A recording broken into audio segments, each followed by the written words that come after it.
దిగుబడి మాత్రం నమ్మకంగా 30 గంటలు కాయాలి అనేదే నా మోటు. అందుకోసం ఈ విత్తనం అట్లా ఉంది కాబట్టి దీన్ని కొద్దిగా నేను మన రైతుల కోసం చెప్పగలుగుతున్నాను, లేకుంటే చెప్పను. ఎందుకంటే మనకి ఒకసారి మాట పోయిన తర్వాత తిరిగి రాదు. ఎక్కడ రైతు డీవియేషన్ అవ్వకూడదు, నష్టపోకూడదు, మనకి ఈ బాధపడకూడదు. అందుకనే చెప్తున్నాను. కొట్టేసరి వెళ్ళిపోయారు వాళ్ళు. బాబాయ్ రాలేదు. ఇదిగోండి కాపు, మంచి కాపు, మంచి చిక్కదన కాపు. ఒక కొమ్మే చూపిస్తుంది, ఇంకా కొమ్మ ఉంది. నల్లరేగడి నేలలకి, ఎర్ర నేలలకి, అన్ని నేలలకి అనుకూలమే.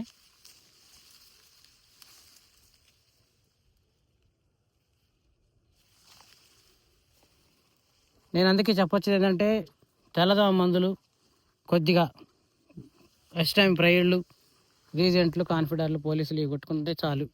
మనం 30 గంటలు వస్తాయి. అధిక పెట్టుబడితో